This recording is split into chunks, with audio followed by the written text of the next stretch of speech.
call the meeting to order. Rise for pledge allegiance. I pledge allegiance to the flag of the United States of America and to the republic for which it stands, one nation, under God, indivisible, with liberty and justice for all.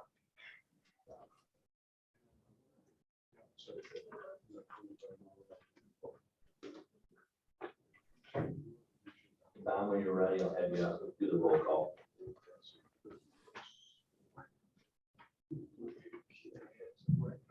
All right. Councilor Mellon, Present. Councilor Kulturitis, Present. Councilor Tulowitzki, present. Stuart Friedman, Present. Bill Baker, Here. Brian Speck, absent, and Roland Raffin. Here. The next item on the agenda is the approval of minutes, section A, April 12th, 2022. Has the board had a chance to review the minutes? If so, what's the pleasure? Motion to approve. Second. We have motion and a second. Do we have any discussion? Being none, Tom, would you please call roll? Councilor Mellon, Yes. Councilor Kulturitis. Yes. Councilor Tulowitzki, Yes. Stuart Friedman, Yes. Bill Baker, Yes. Chairman Raffin. Yes.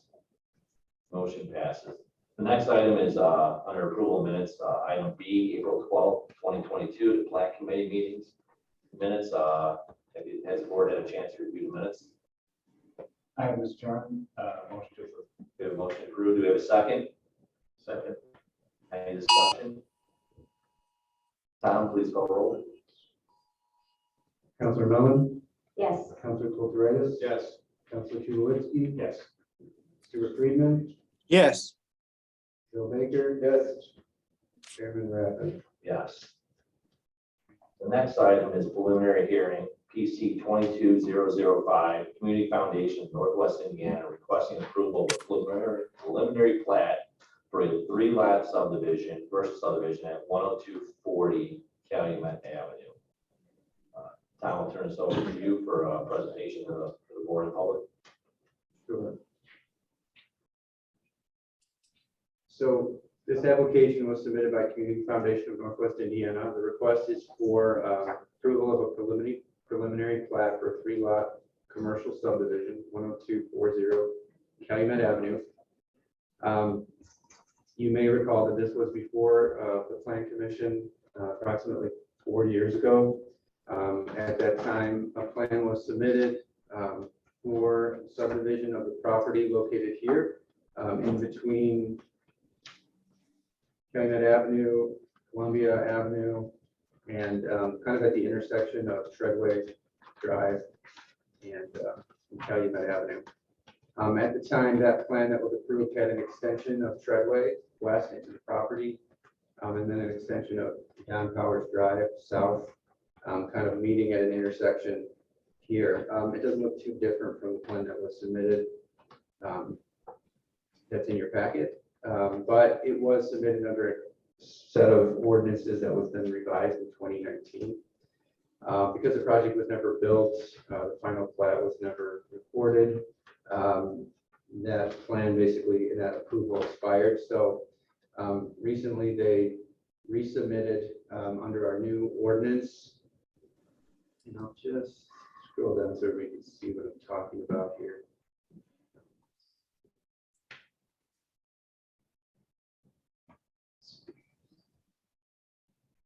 And you can see that this plan shows, similar to the previous plan, an extension of Treadway Drive west, an extension of Don Powers Drive to the south, and meeting at a roundabout here, kind of in the center. This proposal has 3 lots. You can see in here 1, 2, 3, and then 2 outlots, which I believe are intended for stormwater retention here at the northwest corner of Treadway and Calumet, and then here at the southwest corner. I'll note one other thing, that in the previous approval that was granted in 2018, there was an agreement that based on a traffic study that was completed, that the applicant would construct or install rather a traffic signal here at the intersection of Treadway and Calumet Avenue. And The idea was that it would not be installed at the time of the development of this lot here, but it would be installed when certain thresholds were met. And those are listed in the staff report, so I won't go into them. So I won't go into them here, but essentially, like I said, those were the sort of the conditions of the approval at that time. That agreement was drafted, and there was kind of a verbal agreement among the town. I think they worked on that agreement with their attorney. It was never signed, so that remains kind of outstanding. The only other information I'll kind of provide about this is that in addition to the subdivision, you see here there's a site plan that calls for the construction of a two-story immediate care building with parking lot in the rear. I did provide some analysis of the plan itself, both the site plan and the, let me scroll up here, and the overall site plan, which is also seems a little touchy sometimes.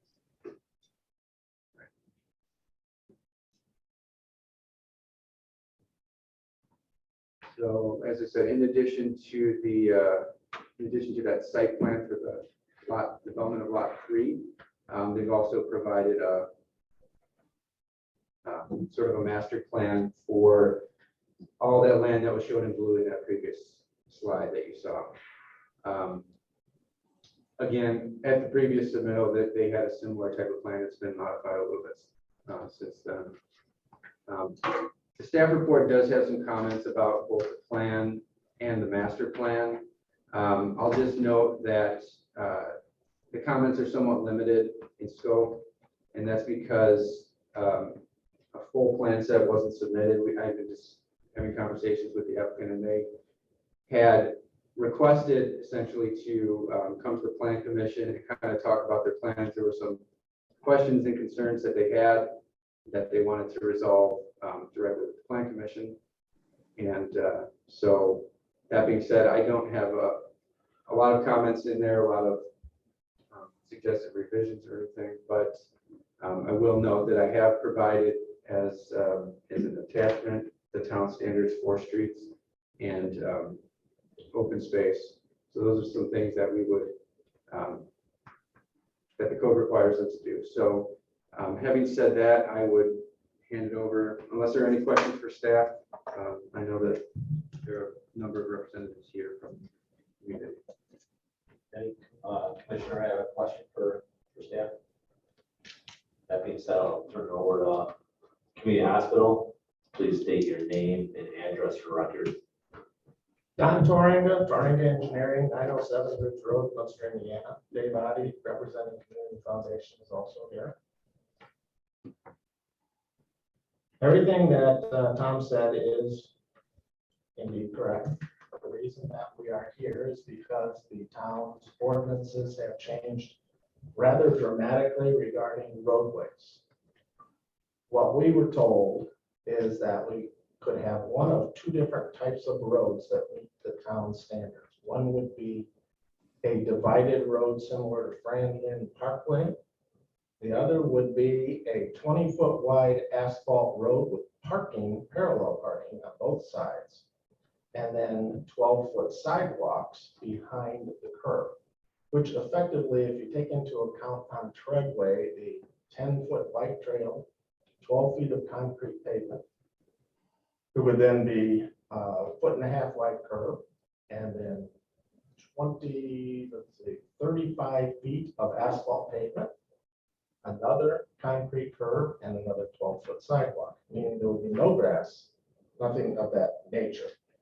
We are against that idea, and we are asking for a waiver from that to be able to put the roads in similar to the other roads that have been installed in the development to the north, north of President Circle. That being 33 feet back-to-back curbs and 6-foot wide sidewalks on both sides up against the property line, leaving a grass area for utilities, things of that nature. All of the other things that Tom mentioned, we have no issue with developing those. We were unaware of all of the different items that needed to be shown, such as shelters, things of that nature, but we are putting it on the plans. And they will be on the final plans, which I intend to submit for the June meeting. With that, if you have any questions, Dave and I are perfectly willing to try and answer them. Great. Does any commissioner have any questions for? Regarding this? I do, Mr. Chairman. Mr. Troya, so what was submitted as far as drawings, does that meet the new code or is that the old code as it relates to the roadways? The old code. The old code, with the grass and the planters in there? Well, the planters was not part of the old code. The old code didn't include those. It was simply a sidewalk, grass, pavement with curbing, grass, sidewalk. That's what we're asking for, with the addition of the planters. And could you help me again with the math? I mean, how much land is being taken up by the new code versus what was originally done to the north of this particular site? The initial, or the original plan was for 60-foot right-of-way, which is what I had described, 36-foot wide road and 2 sidewalks. If you take into account the new roadway width, it would be a total of 71 feet. So 10 more feet, 11, 11 more feet yes. total. No, you have to add in also a 10-foot wide bicycle trail. So it would be 81 feet as opposed to 60 plus 10-foot bike trails for 70. Mr. Chairman, may I ask another question? Mr. Vanderwood, so when the consideration, is this the only spot in town where the new roadways would have to follow this particular setup with the new, new code, because it's new construction, or is it any? Francisco Private, only 3 parcels left, would you say? Yeah, this would apply anytime there was a new road being built. There's probably just 3 years in town that's left, would you say? I would say probably, yeah, probably west of where the Main Street station is being proposed, this parcel, and then any redevelopment that might occur. And then the premise being that you're going through the roundabout, that's going to be your transition from old code to new code, and it's not going to be too wonky. That's an official term. Well, if you look on the drawing here, the road terminates currently right about here. So if there was a change in the standard, it would be here. Yeah, I didn't get any of that, sorry. No, let me go up to this. Here.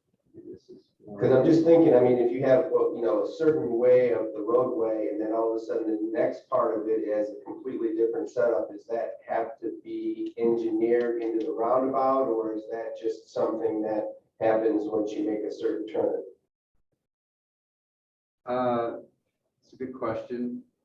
So, see where this is kind of where that road ends. Yeah, I mean, I think it would probably, there's probably a number of different ways that it could be done, I would think. But yeah, at a certain point, it would have to, new versus old would have to meet, and you'd have to design it such that it would have continuity. I'm sorry, my 2 cents is that it just kind of having a tough time changing in midstream. Now, granted, there should have been a master development plan for the entire site because this has been looked at and or some conversations had, but in looking at the continuation, it's going to tie into Columbia. And then isn't that where the other development is on the west side of Columbia as well? Is that Community Estates. Donna? Yeah. Donna? Right here is where it would connect. Treadway Drive, yeah, would traverse the site and then connect to down on the west. And then this is just a commercial roadway, and then the west side is the residential, so that'll be different, I would assume. Well, It's my understanding is what the proposal here is to have the residential cross-section be, this commercial cross-section be identical to the residential cross-section. That's my understanding. Except for the 6-foot sidewalks as opposed to 5 on the residential neighborhood. Thank you. Correct. Any other questions? Mr. Chairman? Yes. It says in the memo that there are 6 possible thoroughfare types, and Mr. Trinity said there's were only 2 options for building this road. Can someone explain the discrepancy there? I've read through the package very carefully. There is 6 options. 5 of those options require parallel parking. The 6th one is for alleyways. So none of them really seem to fit the bill here unless we were going to go with parallel parking. And in the meeting before, most people are afraid to parallel park. They'll do everything they can to find an open parking space someplace else. And the other thing is as you're coming down Calumet Avenue, we had a traffic study done. They'll be coming down there at probably 50 miles an hour and turning into a street where someone's trying to parallel park. It could be very dangerous. Plus a new roundabout introduced into the mix. Don't say 50, it's 35. I'm just, I know how fast everybody goes. And in addition to that, Mr. Tulowitzki, that was given to me by Mr. Vanderwood in one of his first reviews, that only 2 of the roadways matched what the zoning and what we're trying to build there. Those were the 2 that I described. Sounds like we should narrow Calumet Avenue to parking out Calumet. Make things go slower. I'll just say that, yeah, those thoroughfare standards are included in the staff report. So, I mean, I won't describe them in detail here, but I'll just say that, yeah, there are, each one of these has the zones in which it would be permitted for a zoning ordinance. And the right-of-way varies amongst them. They do all have on-street parking, not all on both sides. I believe this neighborhood street permits it on one side. One or both. So, Any other questions before I speak? Yeah, I guess I have a comment. I'm kind of with Mr. Baker that it seems odd that we have a good portion of this development done and we have a certain roadway design, and I guess, yeah, a master plan would have been nice, but it seems like it would be an odd way to change it. I don't see the need for on-street parking, though. Well, I don't have a problem parallel parking, a lot of cars do it by themselves these days. I just don't think it would. It just looks like it would be different. It wouldn't look the part as what the rest of the development is. That's just the initial thoughts of mine. So, thank you, Mr. Scott. Mr. Torena, obviously there's going to be connectivity between subdivisions and a new train station that are going to be going through your parcel. I don't think a 5-foot sidewalk is sufficient. Actually, they're 6 foot wide. 6, but 6, I mean, I think you should go 8 or 9 for a simple fact that if I have a mom in a stroller or a biker in a stroller going past, you want that extra room, you know? Yeah, there's 6 foot wide sidewalks on both sides of the street, plus a 10-foot wide bike path on the north side of the road.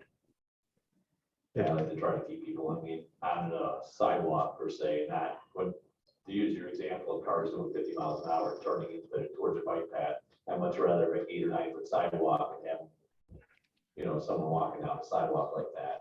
Okay. One thing I'd also like to consider is, do you think community being a good citizen would improve that traffic light earlier with the trigger of this building? I can bring it to Mr. Fesco's attention. I know we did this study and it was based on 3 conditions, like 37% of the land being developed, 125,000 square feet of building, and 100 cars turning in 1 hour left onto Treadway or something. Right. So I'm sure we would consider it because it would would actually help people entering into our facility. Absolutely would, and getting Yeah. out, and getting out of there. And when they did the traffic study originally, that is a very dangerous intersection. So I think it would behoove everybody. To get the intersection improved sooner than later. Yes, I agree.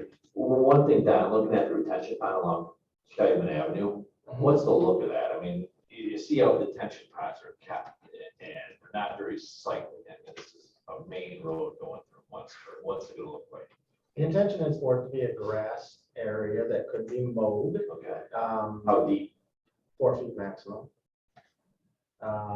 We have a distance that we have to stay off of Calumet Avenue, which is 2 feet, I believe, for every foot of depth. So that's 8 feet plus a 10-foot in addition to that. So we couldn't even start the detention pond until we're 18 feet off of Calumet Avenue.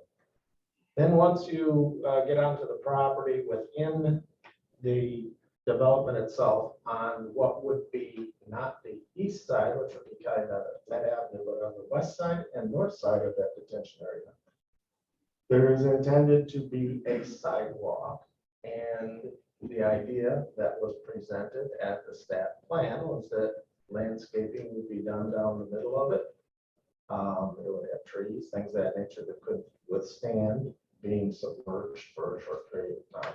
Okay, so it will be landscape, just won't look like a big swamp. No, it's not. That's along not the Calumet intention. Avenue.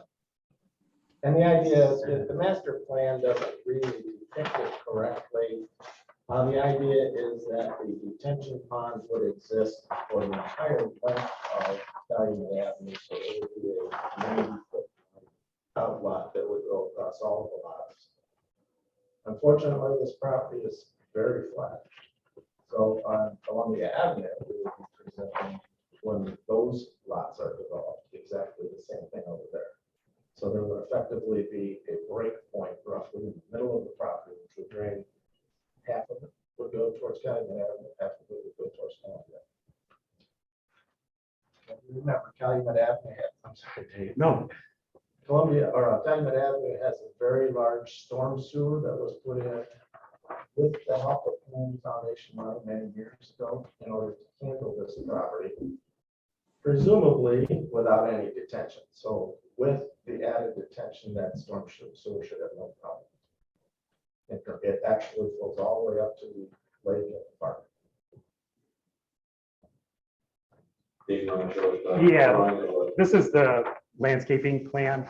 The new code calls for a tree every 30 feet along the parkway. So you'll have trees all the way up and down. You'll be hiding it. Will be hot, yeah, basically. I think overall, there's like 74 trees on the property. Plus, like Don mentioned, we have sidewalks basically all the way down the side of the building, around the building. And then on both sides, Right away from cobblestones, walk down there, walk down the sidewalk, going north, south, walk closer to. yes, yes. And when it gets ultimately developed completely, the sidewalk would be in a large oval shape that people could walk down.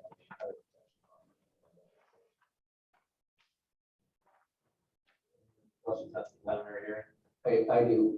Is this preliminary hearing and this approval supposed to include the intersection of Calumet and Treadway? Is that drawing supposed to be included as a part of this? Yes. So, Although I would imagine that we would probably want to take a closer look at that. And again, it sort of depends on whether or not there's a signal being installed right away or not, but that's something that we don't have the detail yet, but Joe, our engineer, would be looking at that very closely. so that would, yes, need to be approved as a part of this particular Yes. deal? Yes. Thank you. And then one other question. The out or the, is it a retain or detain pond? Is there water being held in it? No. No. Okay. What help me with this, because here's where I'm going, Mr. Trenga, is putting water next to busy roads is like putting water next to a park or the school. I just have a challenge putting a big pond next to those type of locations just for safety purposes. So it would have to be a significant event for that to have any volume of water in it. Exactly. Like what, 3-inch rain, 4-inch rain? I Well, mean, yeah. help me, because when I went to IU, I don't have that kind of background. Obviously, it depends Yeah. entirely on the quantity of rainfall that we get, but the intention is to meet the town standards, and that would be to design this stormwater detention pond to be able to handle in the maximum condition a 100-year storm event. Now, people say constantly, we had 3 of them last year. That's not true. The fact of the matter is, most of the storm events that we have are considerably less than that, so I would imagine the pond would have maybe a foot and a half of water in it, which would drain down as quickly as the Calumet Avenue storm sewer allows. So, I have a question. So this is, if you install the light, because we discussed that you would run by Mr. Fesco, so that would be at that intersection, there would be a light and a left turn lane? That is correct. That's what the plan With the is. previous plan, we did show all of that information. It's really not changed. I did not submit the complete plans because we don't know how to design it until we have a general idea on what you will accept for the road. So what we have is we have the 2 lanes that are going southbound would remain. You can actually see it on there. Yep. And then the 2 lanes that are going northbound, there would be a passing blister, I guess you would say, at Treadway, which then would allow for a turn lane into this development. Stoplight, but slow traffic down too. Just what we need, another stop here. Mr. Chairman? Yes. It seems like the road type is the main question. That is the question, yes. And I'm just curious, maybe from staff perspective, is there a road type? I mean, I'm trying to understand what the problem is. Is it that we require parallel parking and applicant thinks that doesn't make sense? And we also think that maybe does or maybe doesn't fit into the surrounding roads or the connecting roads. I see it. Treadway goes into cobblestones and then it goes into a residential area on the other side. Given there's a train station being put in at Main Street, there might be an increase in pedestrian and bicycle traffic. I'm just trying to understand what are the considerations, and is there a road type that the town thinks fits well and is amenable to the applicant? You mean town staff? Town staff, yes. I would say that, yeah, I mean, any one of the road types that are acceptable in the CD4B district would be probably suitable here, with the exception of, the 4-lane avenue. I don't think a 4-lane road would probably be required. My sense is that probably, I guess my sense is that probably the most appropriate road, if the desire is not to have parallel parking on the south side, adjacent to the development that they're proposing, that the neighborhood street could probably work. It's a similar right-of-way width. It doesn't have parallel parking on one side. That would be my thought. So there would be parallel parking on the south side adjacent to the. Well, I think what they would probably do if they were to implement that road thoroughfare type, they would probably design it such that the parallel parking would be, the space for the parallel parking would be on the north side, not adjacent to the proposed building. And probably the reason for that is because they have part of the, and we didn't really talk much about the development, but they are proposing sort of this drop-off area in the front.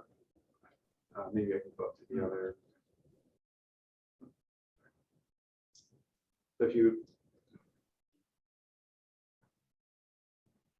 So it's kind of hard to see here, but essentially there's a curb cut here, and then there's a patient drop-off aisle in the sort of the north part of the building, and then you can circle around in a car and get out. So my sense is that it would probably be most appropriate for a parallel parking to be on the north side rather than on this side where they have this, medical use and they have this drop off and this curb cut. And we've been talking in town about traffic calming and trying to make it feel safer. I heard also people flying into here, we want to reduce that. I think most streets in town have parallel parking, most residential streets. My street in front of my house, you can go park. And my assumption, not being an expert, even though I didn't go to IU, is that having some, like, effectively narrowing the drivable width of the road would make it seem and effectively be a kind of slower traffic pattern, especially with those patients that are being dropped off and walking on that space. Am I seeing that right? If I may, Yeah, and I just like to understand what's the, what is the, I like to understand what's the issue. you're correct, in that residential roads do have parallel parking, and they're not marked spots. These would be marked spots. We anticipate this road to be heavily traveled. Nobody coming to that immediate care facility will parallel park on that road. There's 140 or more spaces, I forget the exact. 182. 182. We have spaces in adequate the immediate parking. care facility. The actual main entrance to the immediate care facility is on the south side. We rotated the building because they wanted a 20-foot setback. And the only purpose of the drive in front would be for, someone who can't walk at all hardly, so they drop them off at that front door, and then they're able to travel to the east side and travel back to the parking lot. Mhm. The feeling of the administration of the hospital is that we would be asking for a very dangerous situation to happen in front of an immediate care facility. And of course, people wouldn't have to travel very far if they got hit by a car there. But that's the reason. And on the north side, in that parcel, what will be there in the future? Do we know? We have no idea. See, that what we're attempting to do here is we're attempting to get the first building built. In order to do that, we have to subdivide the north side, which is lot 1, and we have to also subdivide lot 2, which would be to the west of the immediate care facility. And that then allows us to put in Treadway and the extension of Donald Powers Drive. So we don't know what's going there. So And is this a matter of paint? What if we know what goes into lot 1 on the north side is something that this whole area would benefit from parallel parking on that north side? Is it a matter of painting those spaces in the future, or is it the width? The road is plenty wide. It's 33 feet. the Back idea to that, yes, 33 feet back to back, that's what we're proposing. The idea that is being presented by your town ordinances is that as you make the turn off of Treadway, there would be a bump out so that a person couldn't turn and run right into the back of a parked car. The roadway through there, the actual traveled roadway would be 20 feet wide, period. Standard roadway, I should say, standard lane widths in the state of Indiana, according to the Indiana Department of Transportation, are 12 feet minimum. We think this is going to be a fast road, highly traveled, and we think it's a danger. So in this case, because it's the corner, high speed to lower speed, shrinking that, we think actually makes it dangerous, whereas in more of a straight thoroughfare, a wider road, it's faster traffic. A smaller road would actually do more traffic calming in a safer situation. Am I seeing that right? Thinking of that right?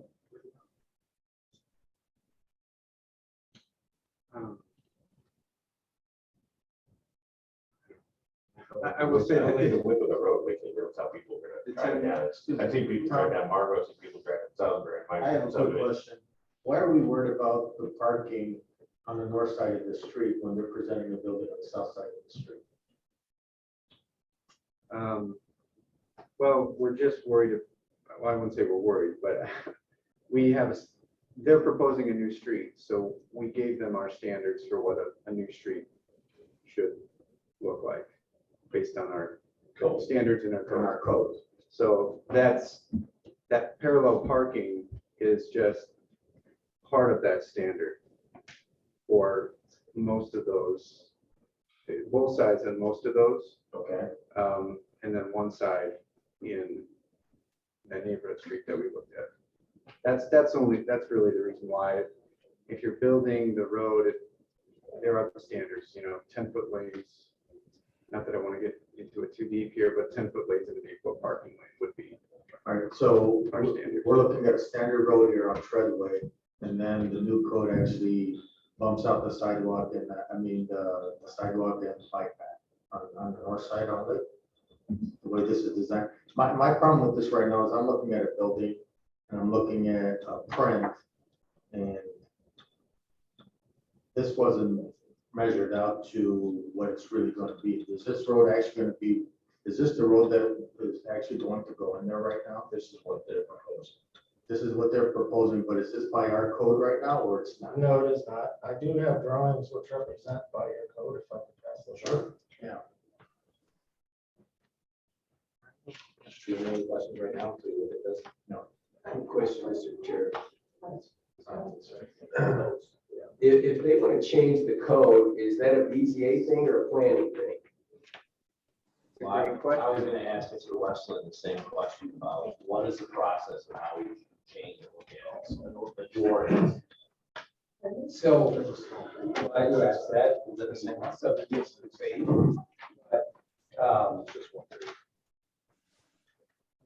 short answer is it's a waiver from your subdivision control ordinance, which is the exclusive jurisdiction of the planning commission. So, for street width. So I think, to kind of really sum up what Mr. Spring is asking for, he's asking for primary or preliminary plat approval, and also hearing on that, as well as a hearing on the waiver from our ordinance and street requirements. Yeah. What does that mean? Well, basically, we have to have, I would guess, a public hearing for some. Right, so we get noticed. Right. And your notice always says the petitioner is asking for preliminary or primary plat approval, but he's gonna have to put and waiver from town ordinance, blah, blah, blah, which is the streetscape ordinance. So this board would now become BZA regarding this part of the code, this falls under plan. Because it's part of your subdivision control, right, and it goes on the plat, you have the jurisdiction over what's on that plat. Thank you. So if we decide to go ahead with what they want us to do, we have to jump through all these hoops you're talking about right now, right? One hearing, same hearing that you'd have if they weren't jumping through you. Whether BZA or here, it's the same process, basically. Actually, it's shorter because they're already gonna be here for their hearing on their preliminary plat, right? So you just do it at the same time. Mr. Chair, Yes, Mr. Baker. Mr. Vanderwood, so we're talking about roads again, and we're talking about the new Treadway Road, and we have to make a decision about that. Yet the most important road, in my opinion, is Calumet Avenue, and we have no idea what we're doing there yet. And we're not making any determination on that yet. I'm gonna say yet some more times. With the intersection. Correct. So we have to fix the new road and do all of the things that Mr. Westland just went over, but nothing with Calumet Avenue and how that's gonna look as a part of this development being approved. Well, it would be. The lane configuration is essentially set, and that was approved by the board or by the planning commission, 4 years ago. I don't see any reason why we would want to change that. It's based on, as Don described, two through lanes, north and south, and a center turn lane at the signalized intersection. So, yeah, I mean, looking at it. I would have to go back and look at what. Okay, just because I'm looking at this and I'm going south on Calumet Avenue, if I come to this intersection, it doesn't look like I have a turn lane to go west. At least on the drawing I'm looking at. That's right. It would be a straight, the westernmost lane would be a through or a. So there's only gonna be one lane that's a through lane as this is currently proposed. There'll be a left lane to go into Cobblestone and there'll be a right, and then I use the right lane of Calumet Avenue to make a right on Treadway. Is there a name for this development? At this time, we're calling Community, go ahead. Community Foundation Incorporated. Okay, so, and then I'm gonna turn right into Community Foundation Incorporated Edition Block 5 by utilizing an actual through lane on Calumet Avenue. Yes, there is no dedicated right-hand turn lane. Okay, thank you. Any other questions? Mr. Chair, I have one. So, as far as the future lots, can we assume, you say you're not sure what you're going to do, but most likely it's all going to be medical, correct? Exactly. I mean, so that's when I see that. I don't see, I know that 5 of the options, I believe you said, are for parallel parking. Given, I know that what we looked at when redoing our code, I know why we did that for like retail and restaurants, et cetera. But in this particular instance, and if the future Franciscans, you know, they have the same issue, if medical, I don't see where it makes sense to have this parallel parking. You know, when you're doing a code, you think that overall, I think that the main intent of that was that so that everything would be, if there was a large lot, it would all be connected and not have weird non-roads or weird roads. And they're showing, even though they can't tell us the full plan, it's clear that all buildings will be able to be accessed by a road. So although from the 10,000 foot view, I know why we looked at parallel parking, et cetera, but again, not for a medical office. It doesn't make a lot of sense, you know, to have the parallel parking, in my opinion. Sidewalks, yes, you know, places for each other to pass, fine, but if this is, I mean, it's going to be medical, and if that changes, well, then those standards could be applied to the next application for the next subdivision. If that were to be the case, which it doesn't sound like it will be. Well, with the pictures they just showed us, as Mr. Rathman said earlier, they can make a wider sidewalk. Yeah. Except having parking spots. So, yeah. That seems to make more sense than parallel parking. Because I would agree, no one's gonna park in those parallel areas, so. Any other questions for the petitioner? This is going to be a busy road. I think everyone that's going to Community Estates is going to cut through here, right to Donna. I know I would. I made that comment at the staff meeting. If I may add one thing in regards to what Mr. Nolan said. The 6 roads, 5 of them have parallel parking. 1 does not. That is designated in your ordinances as being a rear alley. Not even a road. 1 that doesn't have parallel parking. So none of your ordinance required roads have a road that doesn't have parallel parking. Mr. Chairman. Yes, I kind of agree with a number of points here. I agree with Ms. Mellon and this, and that I think with this was part of, you know, where we were doing retail and shopping and restaurants, that parallel parking makes sense. And medical office buildings, we're going to require large parking lots, so they have parking lots and they're not going to be using the parallel parking. And so somebody in a wheelchair is not crossing the street. They're going to be using the parking lot. I agree that we should have nice big sidewalks because I think that they are going to be, that'll be a walkable area as far as some people. I don't think much as walkable as we do at Munster. That's up for debate. But I do think that we should address the Calumet Avenue as well, because I think that is a significant part of this, and that there should, it should be included in this proposal as to how that Calumet Avenue is going to be done.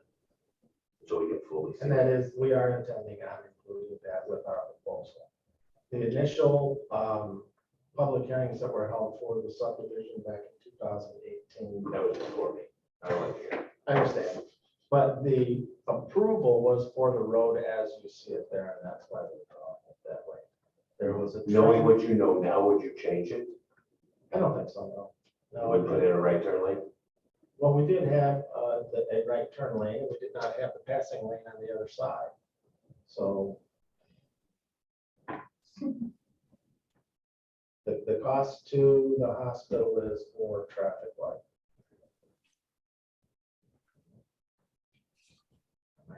I don't remember the exact circumstances, but it might have been a trade-off. I believe that the reason why there was no right turn lane. Right turn lane or a turn lane in the cobblestone coming in there, right? Right, the reason why there's no dedicated turn lanes is because they're using the existing right of way.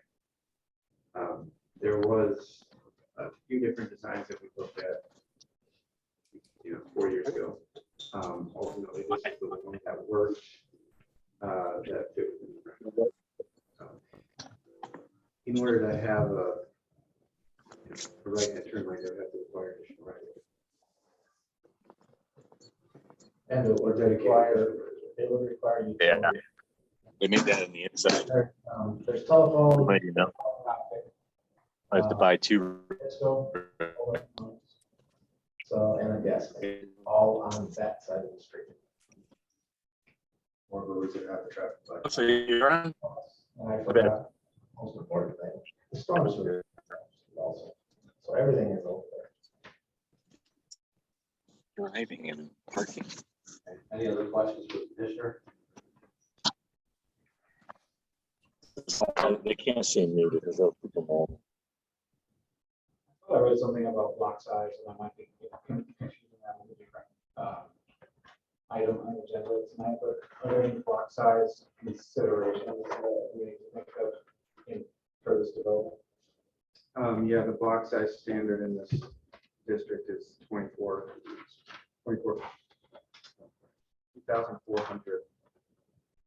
in perimeter.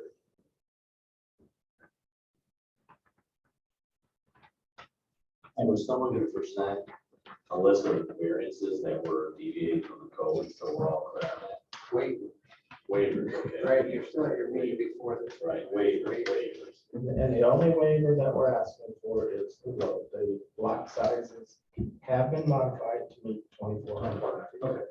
So everything needs except for the roadway, right? There's certain what I'm hearing is like, we should probably prioritize pedestrian safety, bicycle safety. And if it is very unlikely that lot one is going to be built up with retail stores, seems to make sense to not require parallel parking on that side. I'm just wondering if we need to think about the code, or is this special use because it's not seeing any residential or retail.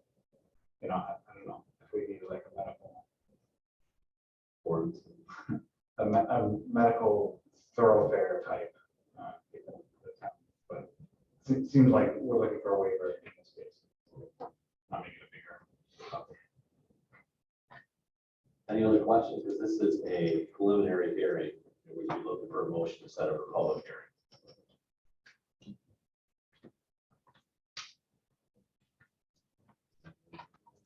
I'll make the motion. We have a motion. Do we have a second?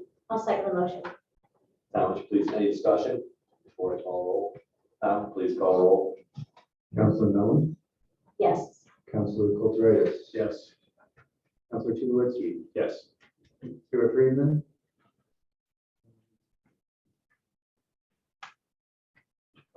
You know what I mean? Stuart, you're left and right. There it is. Stuart Stuart, can you unmute yourself? Only ask him to. All right, we'll just go on Bill Baker. Yes. Yes. Yes. Okay, Stuart Sigmund, yes, and, Bill Gatlin. Yes. Thank you, John, for your work with Thank staff regarding the waiver process. Thank you very much. Thank you. Commissioner.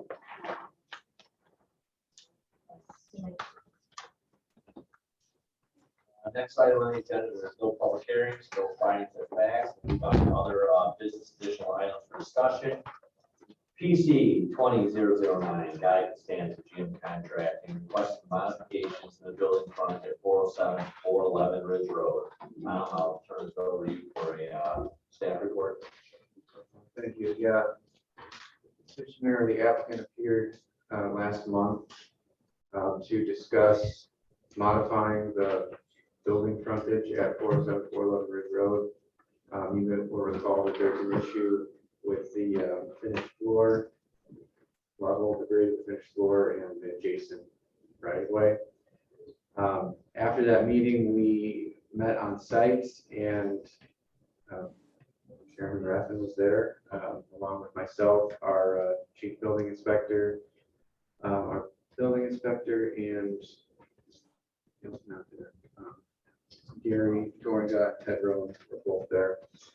We talked about a couple different solutions. Actually sketched one up and sent the sketch to Torga.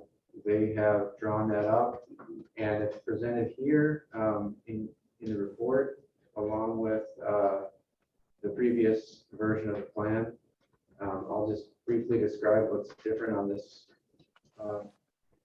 version here. Probably the biggest difference is that it has a 12-foot sidewalk from the street curb to the front of the building. Rather than slope up the right of way to meet the 2-foot elevation of the building, they're installing a retaining wall with a railing, and the entire sort of area between the building front and the curb is paved as a sidewalk.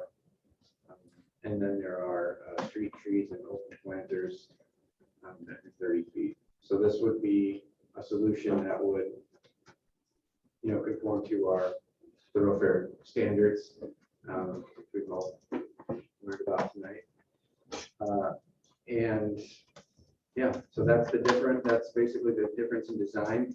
There's a few things that have still to be resolved, and those are shown as conditions in any approval that would be made. And probably each one of these is important, but we got the plans on Friday, so I haven't had a chance to show Jill them yet. So I would want her to review them and make sure they are ADA compliant, and the specifications need to match our town specs. There was a discussion of the west side of the building being sort of protruding out of the earth, and so the resolution on that was that the west side of the property would be kind of sloped up to cover up that exposed foundation. And we've been trying to contact the South Shore Railroad to see if they can sort of use their property as well and raise the grade a little bit up to match that. Thirdly, we would ask that a revised landscaping be submitted, a revised landscaping plan, just because they've modified the frontage a little bit so that the existing plan doesn't really apply anymore. Fourthly, we're asking that the storefronts be modified so that the entryways are recessed, similar to what we asked for with Pizza Hut, which was recently approved, so that it's a totally clear space. The doors aren't swinging out into the walking path.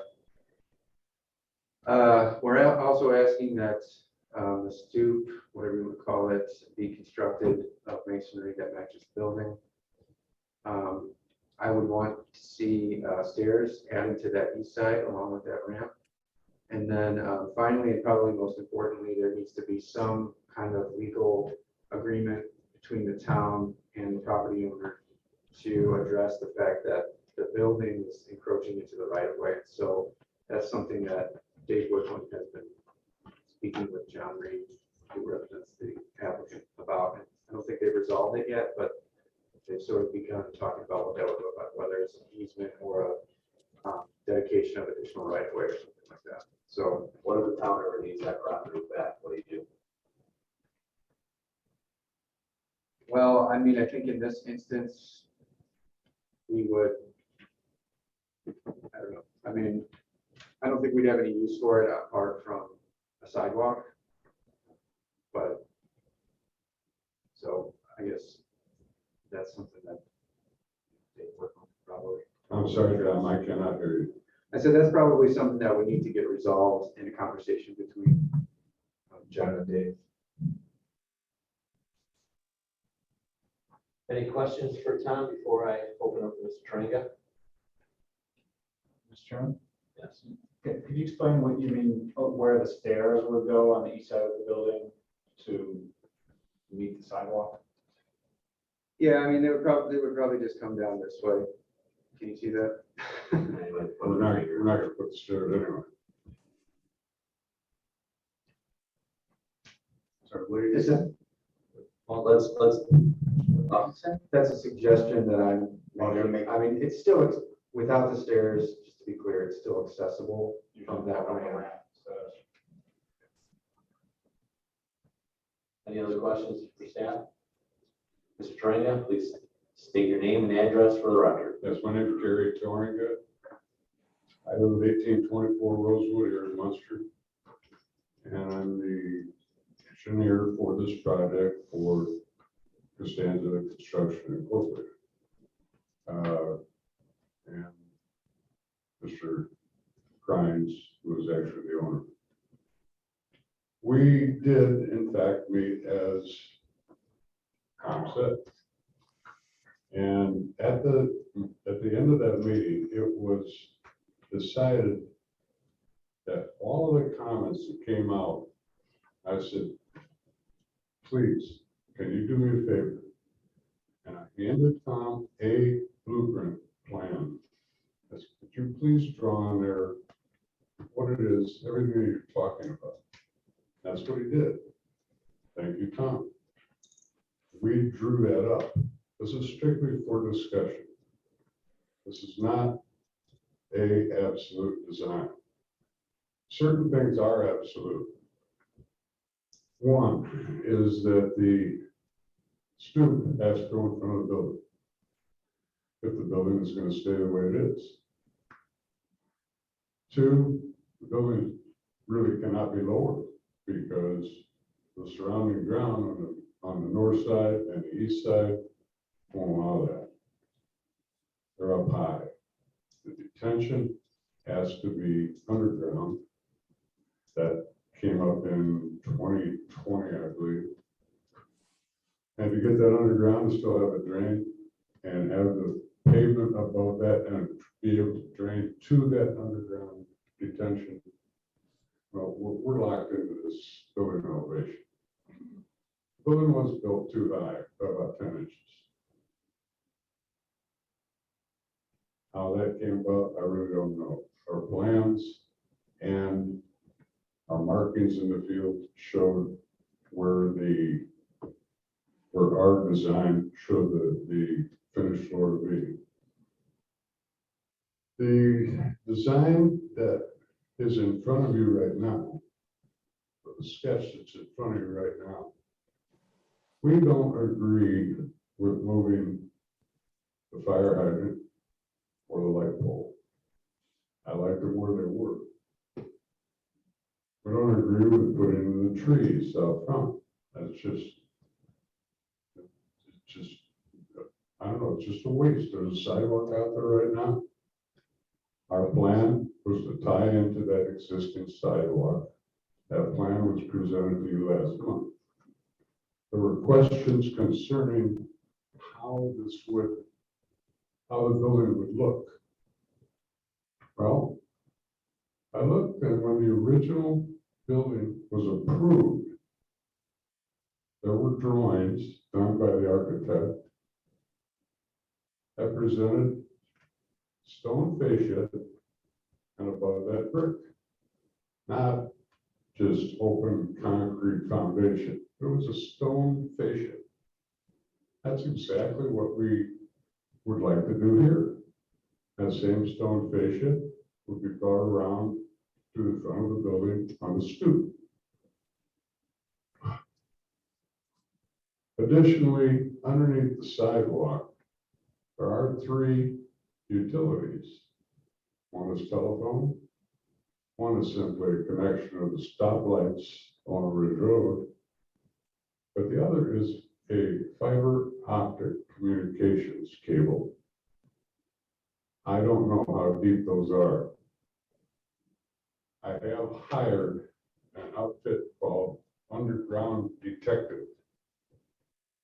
Rob Harris from Underground Detectives had somebody come out there tomorrow. And he'll tell me close how deep those things are. But to do this, we'd be putting that light right on top of the fiber optic. We'd be putting the fire hydrant where the fiber optic is. We'd be putting trees with their deep roots on top of the fiber optic. There are all kinds of reasons other than the fact that it's extremely expensive to do why we don't want to do it. We don't think this is the best plan. Well, I think we should gather the information tomorrow. We got the detectives coming out, checking the scan the underground. Right, tomorrow. And then, obviously, this is for additional item of discussion. We come back next month and we come up with a plan, see what fits the town narrative. That's fine. What I'd like to do if we could, Roland, is if, I don't know if you guys ever meet in between, get together between rather than wait a whole month. What I want to do is get this put to bed. I want this over with. If there is any responsibility here on my part, I'll take care of that. I also think there's a responsibility on the town's part. One of the points that Mr. Vanderwood just made concerning the community foundation was the town engineer, I believe that's Ms. D. Thomasina. She used to look at it for ADA requirements. Well, what happened here? She approved it, but it didn't meet the ADA requirements. So there's a liability there too. And shame on us, but shame on them. I just want to get it settled. I'm not trying to. Gary, I've done a lot of design build in my thing. Sure. When it comes back, it falls back on me. I know. You know, I know. I can't say the towns, I deal with Chicago, and they miss a lot of stuff. But ultimately, it comes back on me, you know? I'm not saying the town's gonna do it, but I'm just saying if it came to that, and SCH is up too. Well, I think we're looking for a solution, and I can't speak for the rest of the board members, but I'd be willing to come in if it's a 2-week thing in between our session. I'm sure we can work something out I'm sure to try appreciate that. to keep you moving on this project. I mean, some of the things I look at though, you know, I see just having a concrete retaining wall. I think that should be a brick on both sides, whether you run an 8-inch wall and do a 4 and 4 and put a stone cap on it. I think it should have an architectural feel for, and you could bolt that railing in between that stone cap all the way to concrete below, but you still have brick on both sides. You probably could, Roland, but is it gonna fit with the architectural that was approved and intended going around the rest of the building? But when I sat on this board and commission, when this building was approved, you know, we talked about having the stone drop down in the parking lot, and that's why we have a brick ledge and all that kind of things, right? We don't want to see foundation, just like I don't want to see foundation sticking up. On my house, I have a brick ledge down, so it meets grade, so it looks nice, and it just doesn't look like a concrete foundation sticking out. Okay. And I've seen the concrete work on this project. It looks like 2 guys in a pickup truck did it. And that's talking from a concrete contractor standpoint. I've looked at the brick ledge, I looked at the foundation. I'd even be suspect that that foundation froze with that weather because it looks like the way way it looks like it's scaling, I'm curious if I did a test on that, if it did freeze. I don't have any comment concerning that, whether I agree with you or not. And It's quite obvious why I couldn't. any questions for the board? It seems like we have a little bit of information given to us. We don't have the whole picture. We see what the town is recommending. We seem like we have to wait to find some information from the underground lines, where they fall in relation to the tree grades, the fire hydrant. Sure like light pole. to, but I just would like to get together with you before Yeah. a month goes by. Should the town building inspector be out there when they're looking at those lines, Tom? Just, look at and confirm, or somebody from the town be out there at the same time? Tomorrow. Gary, when are they scheduled to be there? Underground detective? Gary, when are they scheduled to be there? They didn't give me a time, they said it's tomorrow. And they're gonna provide a written report. Yes. And what they're gonna do, the lines are already located, XY, if you will. They're gonna do a Z with a depth finder, some type of a bear, Ground penetrating radar they're gonna use. I guess. I guess the You one, can't guarantee it, but you can get pretty close. just one thing that we would want to confirm is that a lot of these utilities have been moved and are being moved. And in fact, they're being, in some cases, buried deeper to get under the railroad tracks, because there's a certain clearance, right? Isn't it like 16 feet or something like that? So they are burying those utilities very deep under those railroad tracks. So we would just want to confirm that anything that was located was not going to be moved later. I can't guarantee that. All I know is they're gonna locate the depth of the lines underneath the markings that exist on the sidewalk and in the grass. But I would assume Passion would have a drawing showing what they're doing the work, right? Passion, Ragnar, Benson's doing the work would have some kind of drawing or schematic showing what utility lines are being done in that area.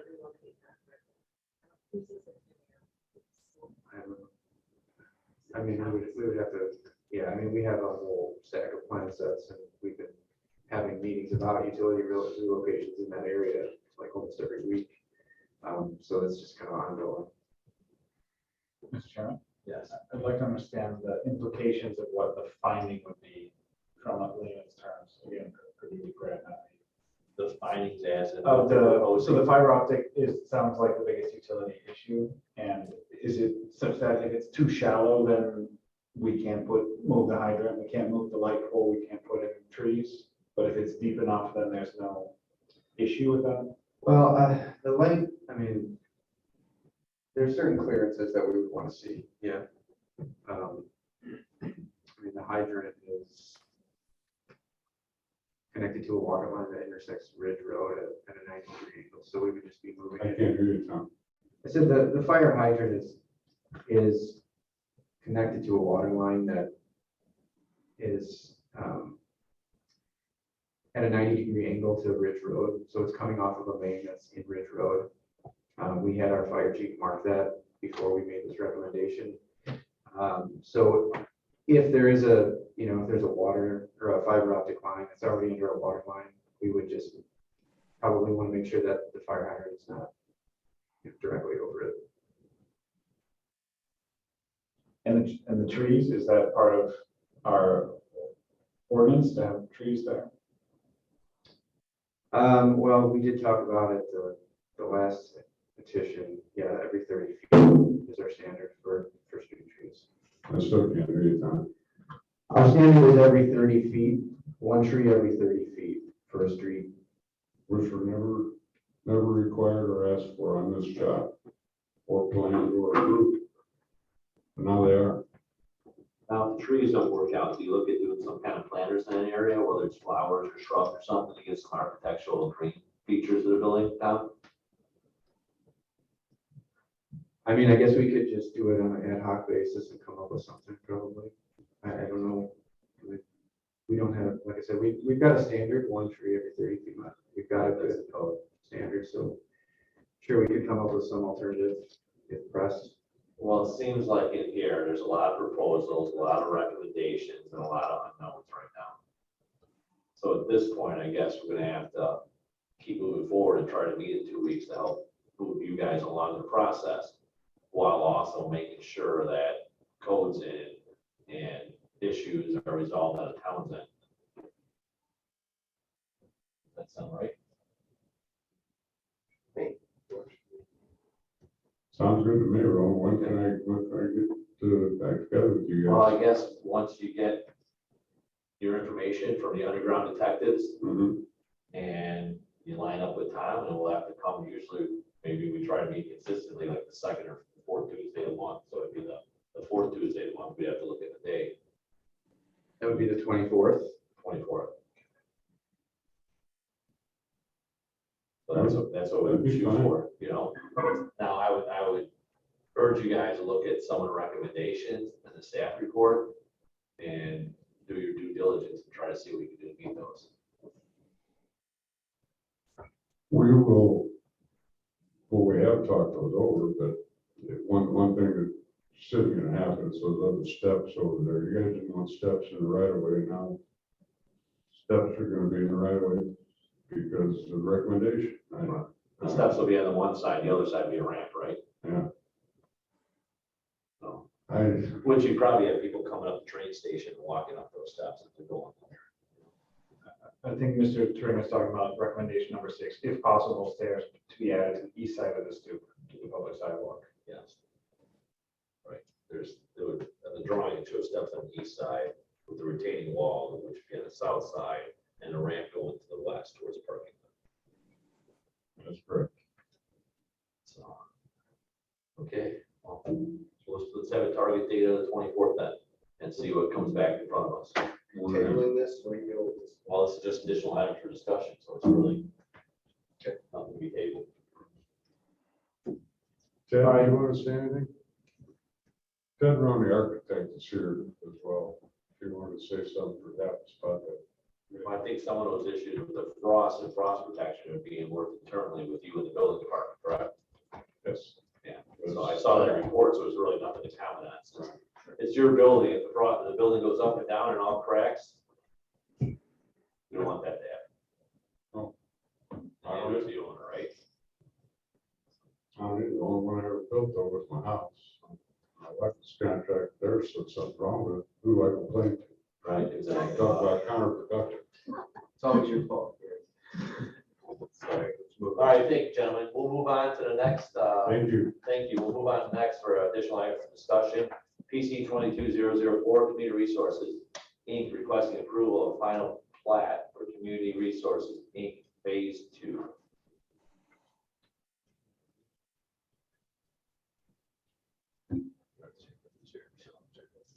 All this additional items. Gentlemen? you're up. Okay. Of course, not a lot of time. Yeah, I'll just say that this is a fairly simple, after those two, this is very simple. The Plan Commission approved the preliminary plat for the Community Resources Inc. Phase 2 residential subdivision.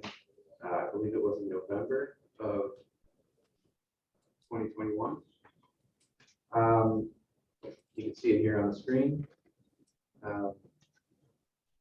In order to sell lots, and they need to record the final plat.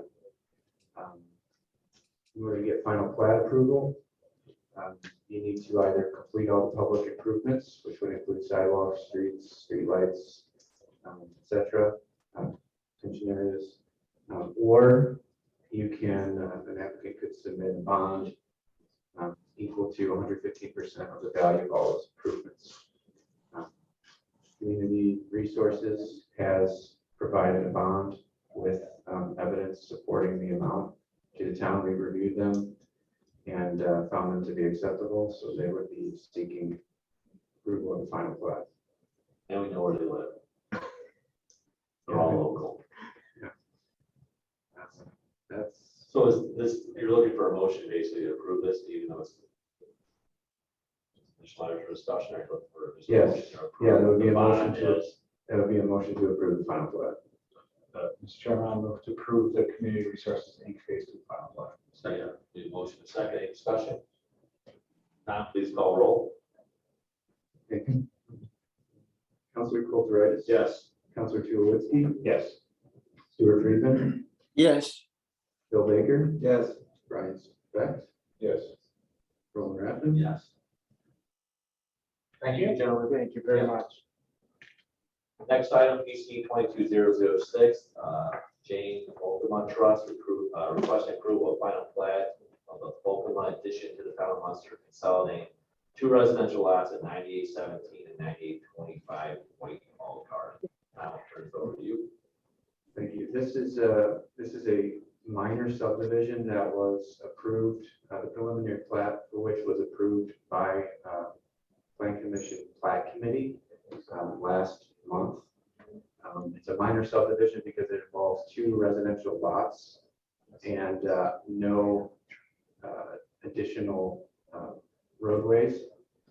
You can see here that these are the 2 lots that have been consolidated into a single lot. That's the proposal at least. The addresses formerly were 9817 and 9825 White Hall Garden, right? correct. Yeah, so this is in the Westlake subdivision. Because it's a minor subdivision, it can get approved without public hearing. So the plat committee approved the preliminary plat. Notices were then sent to everyone every property owner within 200 feet saying, if you can appeal this decision to the planning commission. Those notices were mailed. We didn't receive any appeals. So I'm recommending that you approve the final plat. I'll just note the applicant, Nathan Biss, is on the Zoom if you have any questions for him. It's basically taking 2 lots and making 1 big lot. Correct. Is there anyone from the public? Because I don't know if anyone's here to speak on that, but that. We approve PC docket number 22-006, Crampton 2 for final plat for the Vulcan addition. We have a motion, we have a second, any discussion? Tom, please call roll. Councilor Kulturitis. Yes. Councilor Tulowitzki. Yes. Stuart Friedman. Yes. Bill Baker. Yes. Brian Specht. Yes. Roland Rathman. Yes. Next item, Gary Wolford, did I say that right? Wolford? Wolford. Of Saxon Partners seeking review and discussion of development plan for Kenmara, formerly the Lansing Country Club. I actually have some handouts for this. Okay. There's 2 different. These are the last 2 pieces of information that were posted to the agenda. Page. I'm taking one of each here. Yes. No talking. If I did a little administration while the handouts were being passed out. You can ask the chairman. What's that? Chairman Rappin, can I do a little bit of administrative? Absolutely. Thank you. I promise it will take just minutes. First of all, Stuart, thank you for your service. I'm sure you've all said that already. We have, the town council has appointed 1 new plan commission member as well as a member to the BZA. And I have to administer the oath of office for these 2 individuals. So we can take a moment. Thank you for the interruption. Rachel, you can. So Rachel has been appointed as of May 2nd. The effective date is June 1st. So Stuart, you have 1 more meeting to attend. And your oath, Rachel, is as follows. I, Rachel Brannigan, do solemnly swear that I will support the Constitution of the United States and the Constitution of the State of Indiana. And that I will faithfully and impartially discharge my duties as a member of the Munster Plan Commission according to law and to the best of my ability. So help me God. Congratulations, Rachel. Welcome aboard. I'll have you sign this. Thank you. I appreciate this because I'm tired. I'm tired. All right, Brian, it's your turn. Can I put this? Ditto. Brian, can we not face the light? No.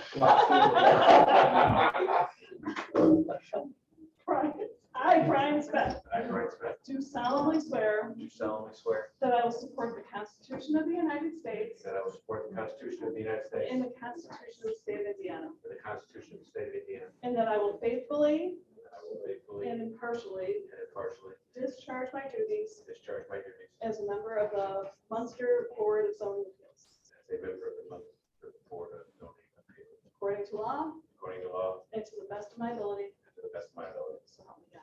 So help me.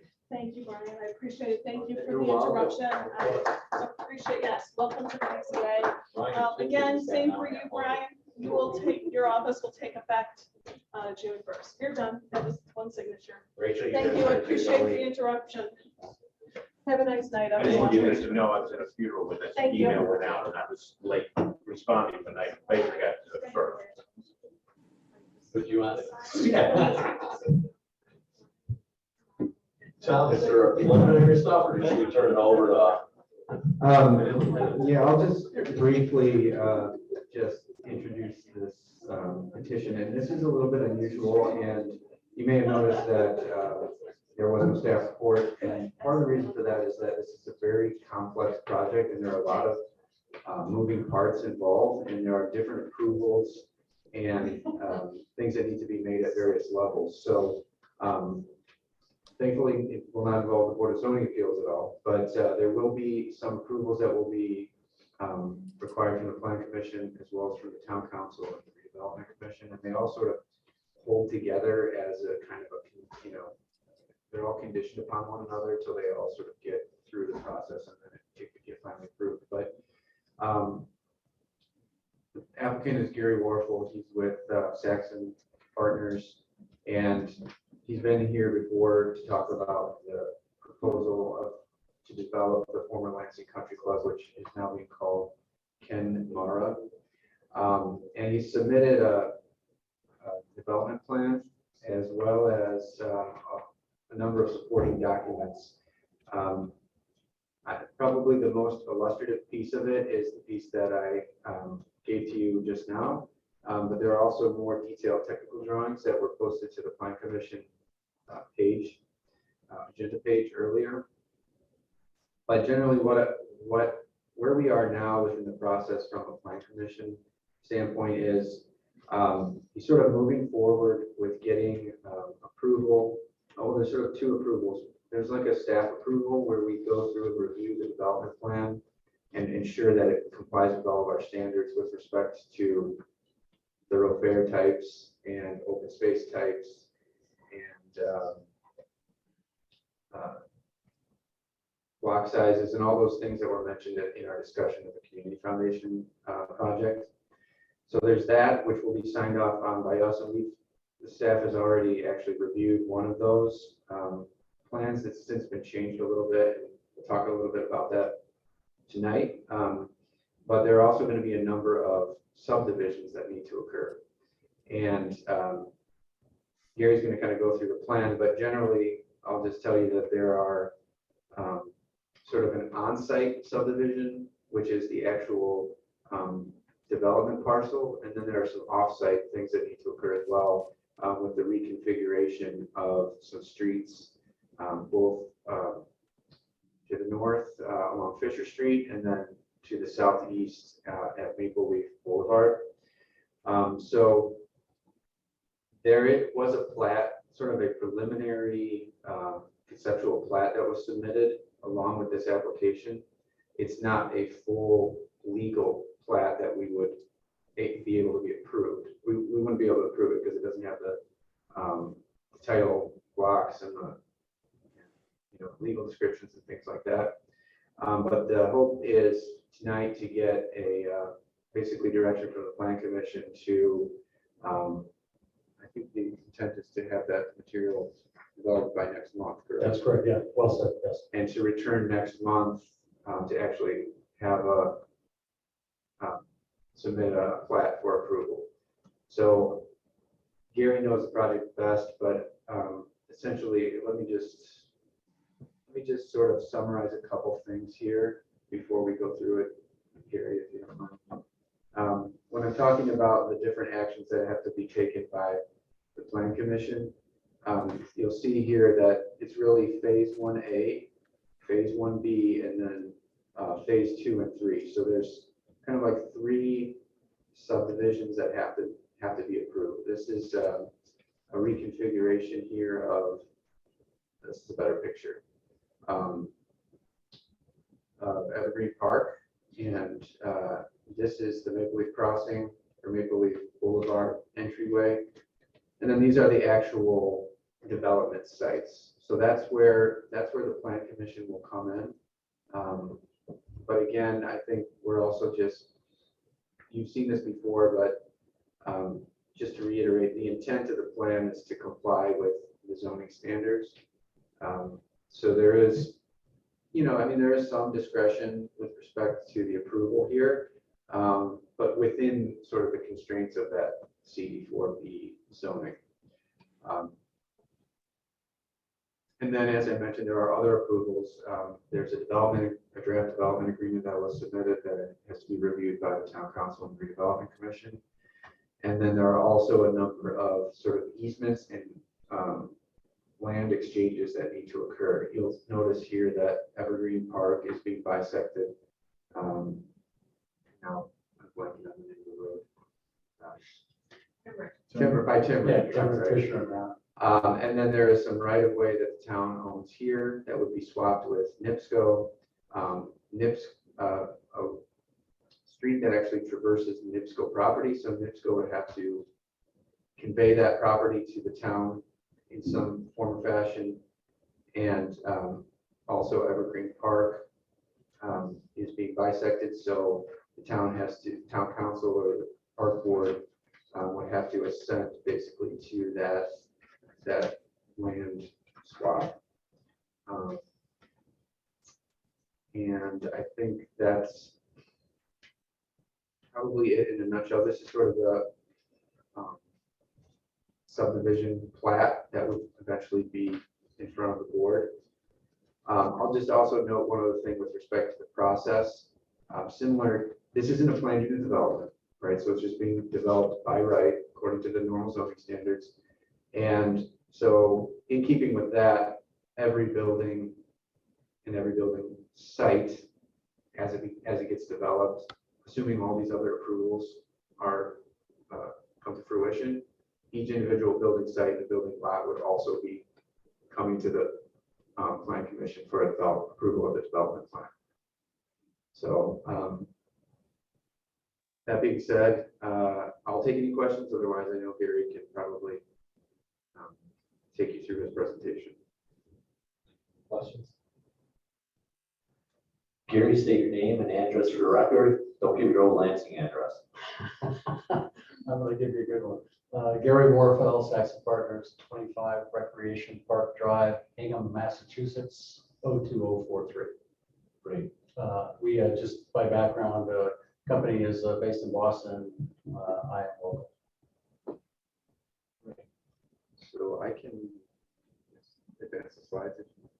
Yeah, that'd be great. Would you like me to go ahead and just? Absolutely. Yeah, I just wanted to, and first of all, thank Pretty you. new to us looking at. Yeah, thank you for taking the time. I appreciate that.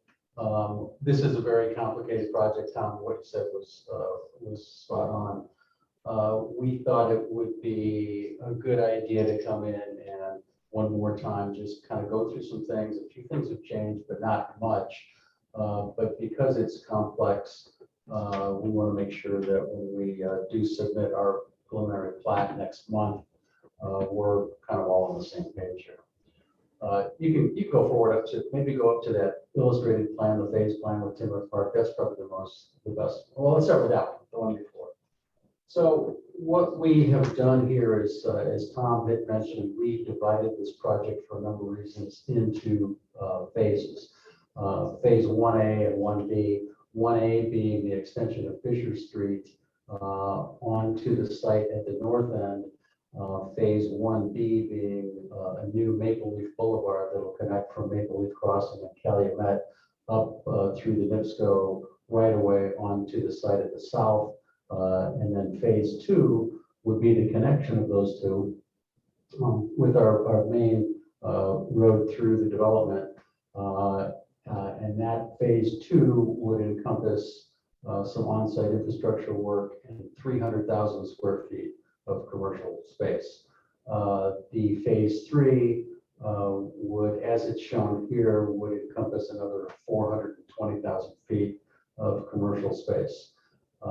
We intend to follow CD4B zoning, so like Tom said, it is a as of right. We held off phase 3. Well, let me back up. The reason we picked that demarcation at 300,000 feet was over 300,000 feet, we start to trigger traffic, some pretty significant traffic improvements at Fisher and Calumet. At 300,000 feet, the intersection passes. That's one reason. The other reason is in the market work we're doing and the leasing work that was preliminary leasing work we're doing, we're seeing a lot of interest in residential, particularly townhouse. So it could, and townhouse is an approved use of CD4B. Phase 3 might become townhouse. It might not. A lot of interest we're seeing is from pretty substantial corporate relocations to Munster, and that would be our primary goal here. The challenge to, if you could go one, just flip to the next one. Gary, may I ask a clarifying question? Yes, absolutely. You said a lot of the interest is coming from corporate relocations around phase 3, which might be residential townhouses. No, phase 2. Well, phase 2 and phase 3 could all be commercial, or as we see the market shift a little bit, phase 3 could be residential. We haven't made that determination yet. That's why we're going to our preliminary plat will only include phase 1A, 1B, and phase 2. We're not gonna touch phase 3 yet. Okay. Thank you. Okay. Phase 1A, we purchased 3 residential homes at the intersection of Manor, Timmerick, and Fisher. We reconfigured that intersection a couple times. As you recall, at one point we had a large roundabout in there. We decided to not move forward with that plan because of mostly because of simplicity and pedestrian safety. This plan is a lot safer. It's a little more direct, and it also adds. Our plan would be to convey those 3 residential parcels to the town, and we would expand almost double the size of Fisher Park. Evergreen Park, and then we would continue on the park on our property. We would develop that as park space. We would maintain that, and then we're also talking about opening up as you go northwest on the Pensy Greenway, opening up that corridor to the lake, which is actually a larger lake than you have at Centennial Park. So our concept here with the North Lake and with the Central Lake feature is to kind of give this a feel similar to Centennial Park, only with obviously with commercial office. The density that we propose is about 70% of the allowable density in the CD4B. And we have also created a very extensive network of greenway paths through here, large 10-foot pathways, because we see that the connectivity between this development, Centennial Village, Maple Leaf Crossing, Calumet Avenue, as we start to see Lake Business Center become redeveloped, this becomes a very important greenway hub for the town and also for points west into Illinois. You can go forward, Tom, a little bit there. This is and the reason we didn't submit the plat at this point, the legal plat, we just wanted you to see this, to see what we're thinking before we go through the legal expense. But we would keep phase 3 as 1 22-acre plot, and that would be developed at a future point. And then there we have a central stormwater feature. And then the larger the larger lot down at the south east corner there, we're reserving for civic use. We would think that might be a good candidate for relocation of Public Works and Parks and Rec. Because where it is now, I think we could have a higher and better use for Fisher Street, but we're not proposing that. We're just gonna keep that lot vacant for the time being. This is what the Greenway connectivity looks like. We are proposing extending the Pensy Greenway all the way down to through Maple Leaf Crossing to Maple Leaf and Calumet, which would provide access to Centennial Park. Obviously, we will connect to the trail that goes north to the Munster Ridge Station. And we've had recent discussions with the Village of Lansing, the Town of Munster, and the Chicago Metropolitan Agency for Planning to connect the Pensy Greenway system with the Cook County Forest Preserve District. That would create one of the largest trail systems in the Midwest. And it seems like there's a lot of momentum behind that idea. We're happy to allow our property to make that connection because of pedestrian access, bikeability, walkability is a cornerstone of what we're proposing. Schedule, go through that now, but this is a little, there is a complete set of engineering plans. This is work that, and we are talking to Parks and Rec, and we'll be presenting to the Parks and Rec Board meeting on the 17th. There was some discussion about how we address the conveyance of those 3 residential parcels and how we rework Timrick Drive. So that's active discussion. But we feel this is by far the safest and the cleanest connection into the park. Tom, I think if you, yeah, there we go. Right there. That was it. So you could see the green space that would be added. The new Evergreen Park would be bifurcated by Timrick Drive. But the increase in green space and open space is significant. And you can see how the greenways would cross at that corner and basically tie the Pensy Greenway together with our development, all points south and all points east. Tom, if you could just go back one real quick. Up in the upper right-hand corners at inset, in the red lines, those are the residential properties that we own that we would consider that we would like to convey to the town for the creation of an expanded Evergreen Park. If you go down next.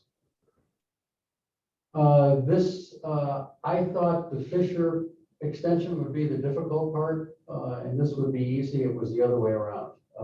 So with this, this is the extension of Maple Leaf Boulevard from Maple Leaf Crossing up into our site. A couple challenges as we come from Calumet Avenue and we take that turn to the northwest.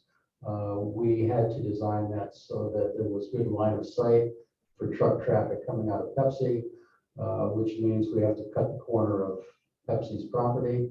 So there's a couple easements involved there, but Pepsi's being very cooperative.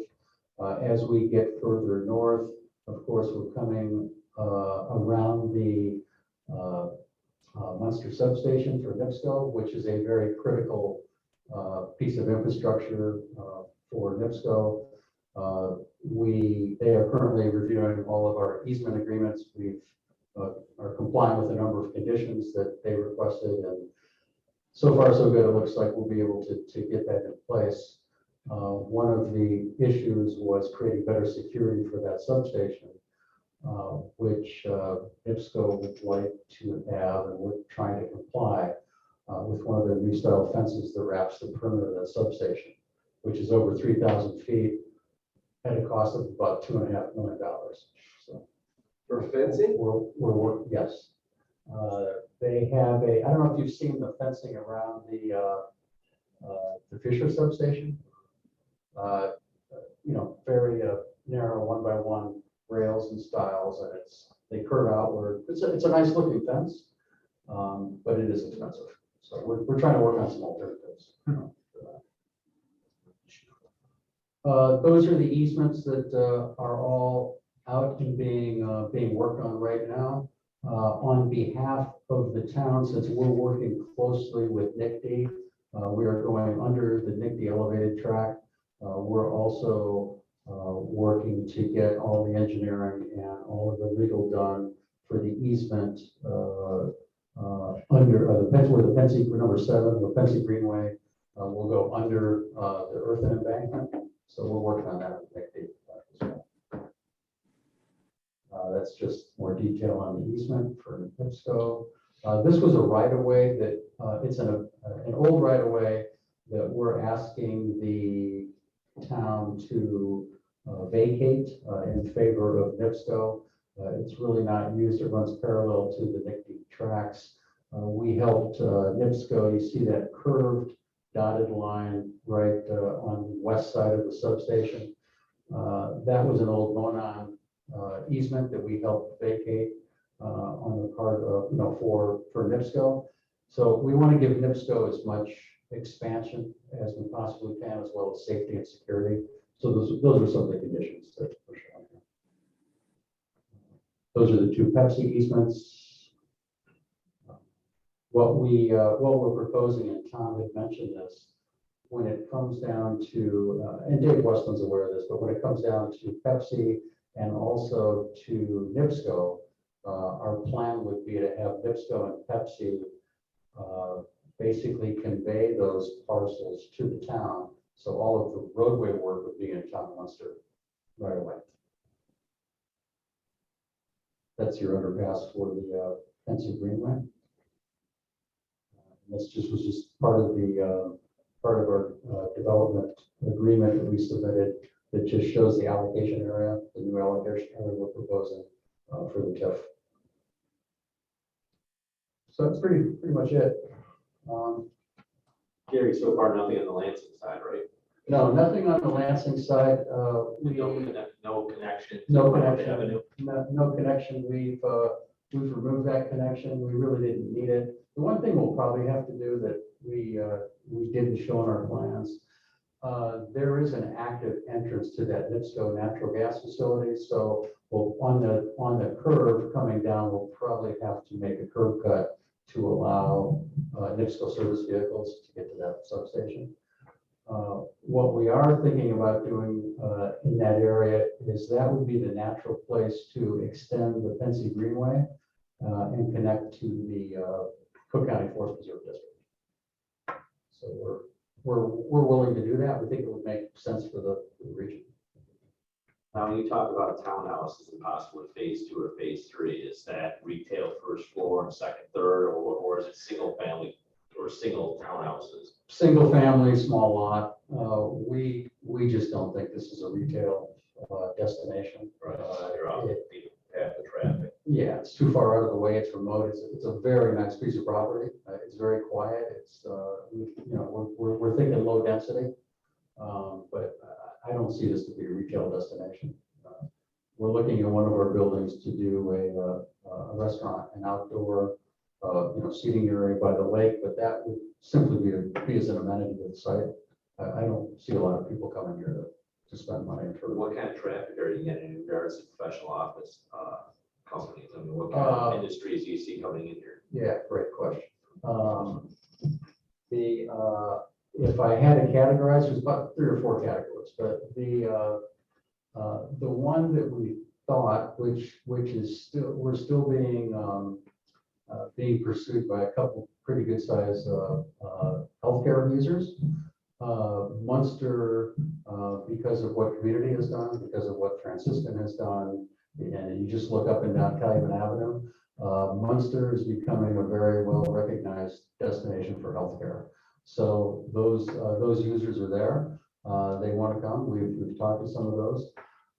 We think the more likely candidate will be a fairly large corporate relocation that could either come from outside the Chicago area, or a couple conversations we're having are for East Loop offices. We can undercut Chicago Loop rents by about half.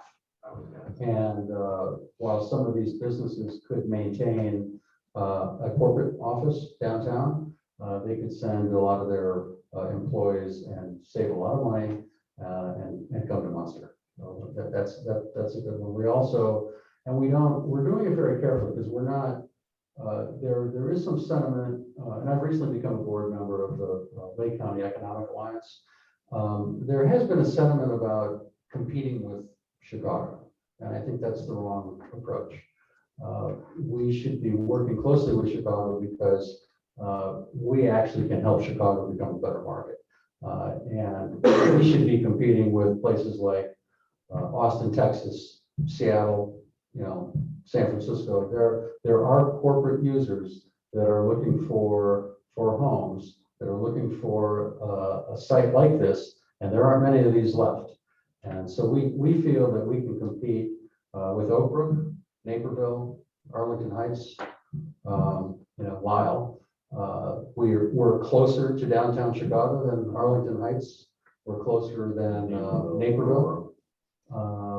We are starting to realize that a lot of people are starting to just now discover Northwest Indiana. That's a different tax climate. Completely. With bringing the tax climate into the picture, do you foresee truly developing the Illinois side? We do have interest. There's some residential interests that would think about Illinois and our phase 3. We just had those conversations. I don't know. We did. It's interesting. The zoning on the Illinois side is all R2, single family residential. But they do have, and they don't, in their commercial zoning, they don't allow non-for-profit, except if it were a university or a government building. So we did have some contact with a federal government office that was looking at a location here, and that's still a possibility. But when we first underwrote this project, I told my partners, I said, we don't need to do anything with Illinois. Let's just give it away, make it a park, and we'll take the tax credit.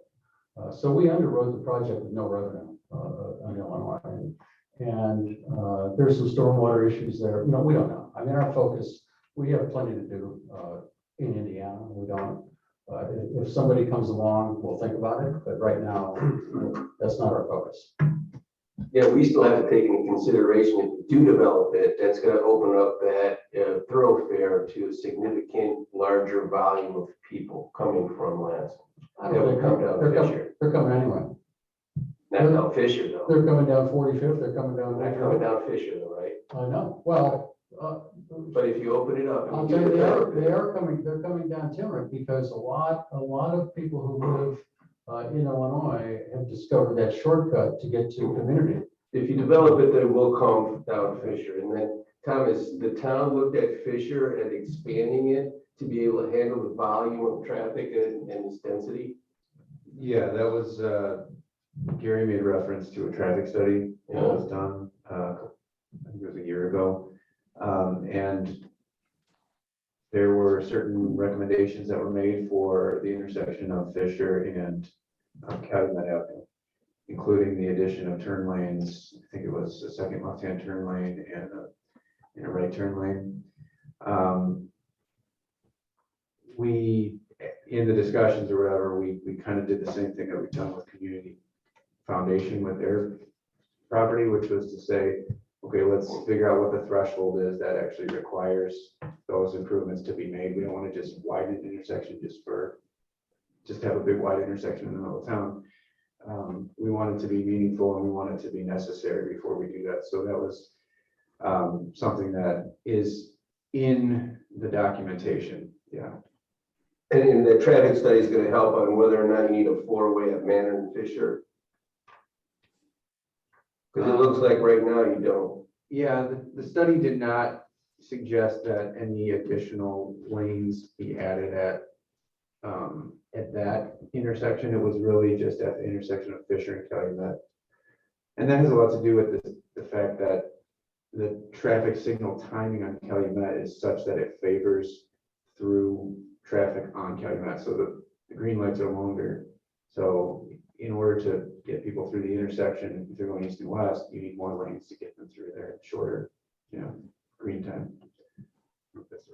Was the studies that we did at Maple Leaf taking into consideration the connection to this development and the volume of density that you're putting in on this? Yes, yeah, the traffic studies, we did do that about a year ago, and then we redid it after COVID because we just thought that the COVID traffic counts weren't quite accurate. So post-COVID, we redid all the numbers, and that traffic study is a couple hundred pages, but it's got a pretty good executive summary, and it's in the package that we had submitted. I tried to summarize it in our narrative, but we really don't start, well, just to back up, Bill, I think that the point you made about Fisher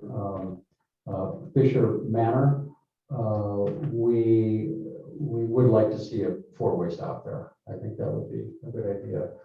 We don't start triggering signal or lane additions on Fisher Calumet until we exceed 300,000 feet. Then we're going to have to do something. 300,000 feet of built out structure before you have to look at it? Yeah, occupied, office occupants. Yeah, Bill, just to follow up on your question about with Maple Leaf, there's an agreement with the developer of Maple Leaf Crossing for that developer to do a traffic study and install a signal, but he hasn't hit the point where that's been required. That has to occur prior to any certificate of occupancy to any of his buildings. That was an agreement that was made to, for whatever reason, but so that hasn't occurred yet. Because didn't we pinch that road down quite a bit from what you had originally proposed? Maple Leaf Crossing Drive or whatever the name of that street is? Maple Leaf Boulevard. No. Yeah, the right of way, yes, is very narrow. It's like 40 feet wide. And essentially what that did is it eliminated the possibility for a sidewalk on the north side or a parkway, and really eliminated, the ability to have a sidewalk and a multi-use path on the south side. So really you just have two traffic lanes and a multi-use path on the south side. And there's a proposal to have a turning lane at the intersection. But that's just within that right of way. So that's the constraint that we have at that intersection. Gary, this is cool. This is a really cool development. Do you foresee the residents, I wouldn't say residents, you see the people that work there utilizing Fisher more often or going down this long winding road to Maple Leaf? I mean, is the goal to push everybody in and out off of Fisher Street because of the proximity to Cadman Avenue? No, not at all. If you're headed to point south, you're going to take a straight shot Maple Leaf down to Calumet. I understand, but we're all going to the Bournemouth. I don't know. Not necessarily. So none of the cool studies that you guys do kind of takes that into consideration without having actual. Oh, no, it actually looked at the traffic patterns that are expected north on Calumet and south. Both of those. We probably the biggest benefit to Maple Leaf Boulevard is getting that Pepsi truck traffic south and to a traffic signal, so it doesn't choke Calumet further north. Well, we talked about that significantly during the Maple Leaf development process. Right. So, I mean, is there any chance that any of the trucks coming out of Lake Business Center would be able to access this? We're fine with that. We actually had those early discussions. Is this going to be your road or the town's road? It's going to be the town's. We're building it and we're going to give it. Excuse me, then that would be a question for you. There's nothing that would preclude that access from being, constructed in the future, but this plan does not show that. Right. And that has more to do with, just Lake Business Center. I understand, we're just looking at the snapshot of this particular thing, but I'm gonna take some, Kentucky Derby bets that this is good, that's what's gonna happen. Well, it's probably a good thing. I disagree, but Really, but I mean, what do you, well, the way we look at it is getting the commercial truck traffic south is better than trying to, I mean, if you look at how Calumet Avenue has evolved over the last several years, I mean, this is becoming, more retail, more healthcare. Pepsi is, and even Lake Business Center, Lake Business Center, all the vacant land and all the office, adaptive reuse has been purchased, by somebody who's going to do something with it. So we see long-term, I can't see Pepsi leaving because of the infrastructure and the cheap water. But we certainly see Lake Business Center continuing to adapt and with the reusable space that's geared more towards service. So, I mean, getting that truck traffic to that light, it's probably a pretty good thing. Except the truck traffic wants to go to the border. Oh, yeah. No, I agree. But I'm just saying, you get it off of those everywhere between, north of Maple Leaf between Fisher. Once you get to the light and you're on Calumet, that's fine. But a lot of that truck traffic really chokes Calumet between those 2 points. Because you'll see, Gary, when that light gets built at Maple Leaf, you have a light and then you have one at Franklin and then you have another one. So that's going to stack up traffic. So the concern was when we were talking about this at Maple Leaf was that too much truck traffic is going to be from the railroad tracks to the hospital. And putting more trucks in that segment was going to create some challenges. But that was just my take on living here. Yeah, I think that, Pepsi will probably stay pretty constant in terms of their truck traffic, but I see truck traffic from Lake Business Center will probably continue to decrease. And we're certainly not going to have, we'll have delivery trucks, but I don't see us having, we're doing no warehouse distribution. This is all commercial office. Also no hotels. No hotels. We've been approached by one. I'm sure. I mean, how many more hotels can Munster take? That's what I said. We don't want any more. I don't know where these people are coming from. I mean, We don't pay taxes. I'd much rather have some employees that make some higher income in professional office building than just hotel workers staying in a hotel. Yeah, absolutely. That's, we're looking at the tech markets. We're looking at, like I said, back office out of downtown Chicago, healthcare. We're getting some pretty interesting inquiries, but we're patient. We're not going to start filling this thing up with 5,000, 8,000 foot tenants when we know that there are some pretty good sizable relocations that would like to be here. Your experience, have you done these kind of developments in the past, or what's your background? Yeah. So my background is engineering. I've been in commercial real estate for 40 years. Most of the work that I've done personally has been renovation and adaptive reuse. A lot of office. I've done hotel, multifamily. I grew up here. I grew up in Lansing. Went to high school in Lansing. You were a rebel back then. I was a rebel. I was a rebel. I wore the flag back in the day. And I left for 34 years. I was in New York City for 20, San Francisco and LA for 14. So kind of been used to the larger, metropolitan markets where I've done most of my work. When we developed this portfolio, came out of some work that I was doing with Northwestern Medicine and Hyatt Hotels, downtown Chicago. We started a concept of acquiring, this one's a little bit different because it's big, but we started acquiring property adjacent to well-ranked medical centers in secondary markets. So we have 14 projects going right now, and this one's a little bit different. Although it's in that medical center sort of environment, we see this to be really more of a commercial play than multifamily. But the healthcare, I mean, if you look wherever we are, we can't find any land anymore. It's really hard to find.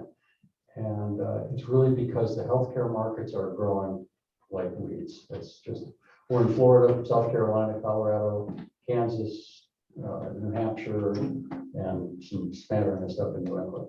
Now, when you run your study and you build this many millions over, how many square feet you got in this development, do you see a lot of people moving in this area once they get jobs here, or do you see most people coming from other areas and driving it? Well, I don't know. Again, another great question. I don't know that answer. I know your other developments, what did you see? Did you see an influx of people moving in the area when these companies relocate to other areas, or do you see? There's a housing demand, like for example, in Indiana, we have two sites, pretty good sized sites in Fort Wayne. We're looking to get another one, and we have a good sized site in Mishawaka. Again, what happened, I'm sure the community's seeing it, I'm sure Franciscan's seeing it. There's a real shortage of healthcare professionals. And, it's because the baby boomers are moving through the market, 72 million strong. And right behind them are the millennials, 73 million strong. So they're the professionals. Healthcare is their number one profession that they're seeking right now. Tech is, close behind that. But I don't see a lot of people being in cars. They want to walk. Parkview Hospital, Parkview in Fort Wayne, 350 traveling nurses. They don't have cars. So they want to live, close to where they work. So that's why we're really banking on this whole greenway connectivity. And when you were talking about the road, the size of the walkways coming into community, those things should be really wide. I mean, they should be 10 feet. I would agree with you on that. And that's what we're trying to promote, because that's one of the benefits with the train line coming in. Munster can be one of the most connected cities from a walking, biking trail perspective than a lot of cities that are out there. So I think we really see that to be promoting our growth and development. Plus we got the lakes, the woods. Look at your Parks and Rec. What you've done with Centennial Park is amazing. I think that Centennial Village is going to do very well because of that. We want to do the same thing. That'll be on the commercial side. It won't be retail. Mr. Chair, I have a question. If this is a new roadway, is this the same proposed roadway that we just had a discussion about with the community hospital? Yes, the Thoroughfare Standards apply to this, yes. So it's the same requirement for this zoning as in that one with the parallel parking and. We're actually considering this an alley. It's the same zoning. Yeah, it's the same exact zoning district. It's in the back by Lansing. I can see that.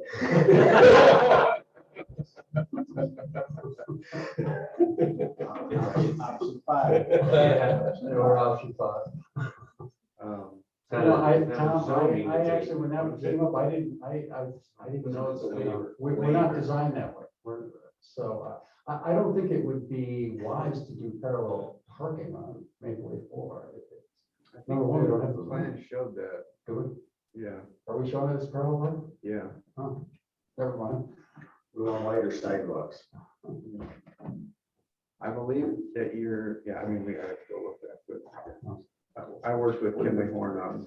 Yeah, I know that that Kimberly Horn is our engineer. I know that they were really trying to follow the code to the T. Okay. Mr. Chairman. Looks like phase 2 construction is starting somewhere mid-2024. I'm just curious, when do you think you'll know which sort of tenants are coming in? Like, when we first came out, it was healthcare. We're not actively marketing. We're taking call because it's too early for us to really go to market on this thing because we don't have the access tied down. If we pursue the marketing and we start talking to a sizable user, they start looking and say, well, when are the roads? Well, you don't have the approval and the roads, call us when you do. Right. So we're being careful about that. Ideally, we would build, Passion is doing all of our pre-con because I think they know the area pretty well. Ideally, we would start doing this infrastructure work in parallel with the NICD line, the elevated line. We're going to be down that way for a long time. It's probably gonna take a good year and a half. And they're, as you know, as they come down from Ridge Road, they're gonna be in our neighborhood around mid to late third quarter. So we would probably be able to save a lot of time and money and headaches by using a lot of their mobilization, tear it up once, get the roadway in, get the rail line in. That's what we're hoping for. We have a development agreement that's been submitted. We have to get that done. Getting the easements done with NIPSCO. But I think everything's it seems to be coming around at the right time. A lot of work to do, but we're getting pretty close. And there's the parallel parking, just so you know. You can see the stripes on there. Oh, okay. The little white stripes on them. So. Oh yeah, I knew that the main boulevard is parallel park, but are we showing parallel parking on Maplewood? Not through here, no. Okay, that's right. Yeah. Yeah, I knew we had it on site. I didn't think we had it off site. Gary, question. I'm curious, what does Kenmara mean? Where does that come from? Okay, so Just kids, kidding about. when we name a project, everybody kind of chips in, throws some. It wasn't my name, none of mine got. We do it by committee, and then we weed them down, and we vote. We talk about it, and our senior principal threw out Ken Morris. That was my question. Where'd that come from? I don't know. It just sounds cool. So it. And he's the senior partner. So. Yeah. You know what? Sounds real cool. His vote counts more than mine. So, but it's we just wanted to have some name that gave it a sense of place, sense of identity. My dad's name was Ken and my mom was Marcella, so it didn't sound too bad. Would you consider changing it to Bill Baker? I'd buy it. I think my choice was like Munster Commerce. He's gonna name it, he's gonna name the alley that. Behind, right in Lansing. Yeah. What, if I could just give a little feedback, before we, over the next couple of weeks, Tom, we're gonna do the plat. Does that subdivision plan that we've shown sort of work, where we show phase 3 as one large lot? We'll worry about that later. Yeah, that would be fine. I mean, it would, you have the overall development parcel plan is what we call it. So that's kind of like the thing that we review to make sure that the rest of the project will make sense when we, when we approve the first phase. Right. And so basically that would become the working plan for the project. If there was a necessity to change it in the future, if certain things, you get to change, then we would, you'd be able to amend it, but it would just have to, of course, get reviewed again, and we'd have to make sure that it still complies with zoning. Okay. All right, good. One comment that came up in the community discussion, our central stormwater feature, that is going to be a wet pond. It'll always carry water. We plan to wrap it with a walking trail that ties into the Pensy Greenway. So again, I mean, the theme and what we're trying to do here is very similar to Centennial Park. So you have some kind of aerator or water feature or something keeping the water moving. Absolutely. We see we're going to try to copy. We've taken some themes from Centennial Park to replicate here, and we also have. I mean, we got that whole lake to the north. We'd like to take that Pensy Greenway all the way down,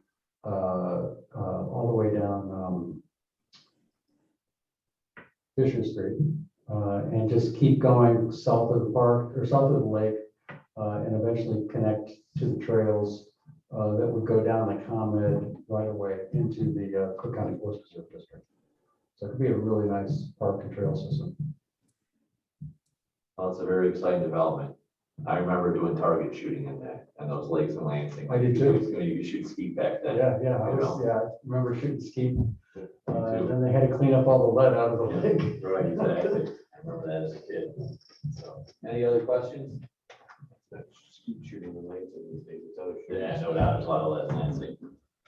So, So we'll be back next month. We'll get, Tom, your comments, we'll get stuff filed and hopefully we can keep moving forward. I will hope by the 14th is that we have some concurrence from NIPSCO. That's, well, we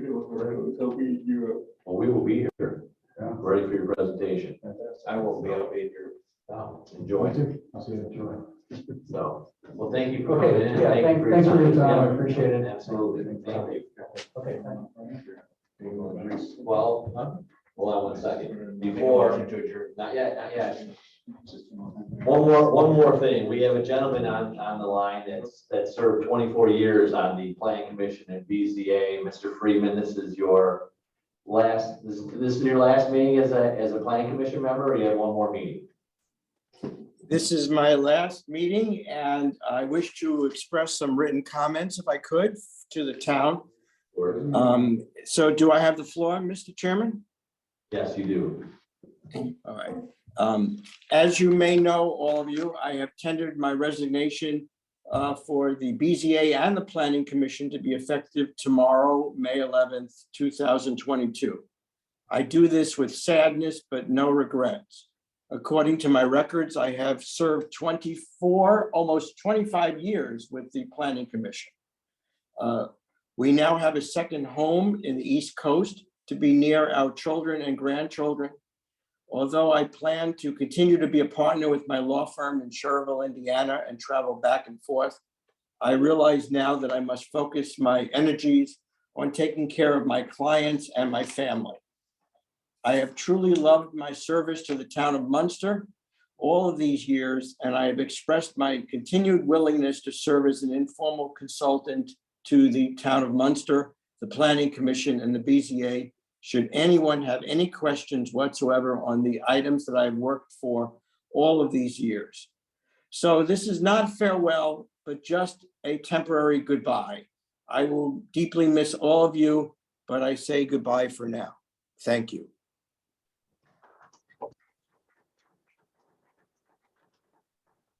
Stuart, as a commission member to serve many years with you, I thank you for your friendship and your dedication to the town of Munster. I learned a lot from you, and I hope to see you coming back and visiting us quite often. It is my wish to do so. Thank you very much to all of you. Wishing you the best, Stuart. Thank you, sir. Now we have a motion to adjourn. So moved. A second? Second. All in favor? See you, Stuart. Thank you. Okay, Bill, take care. Enjoy your travel, Stuart. Your time, Steve. Brian, we're going to Europe. Going to Rome for 3 days.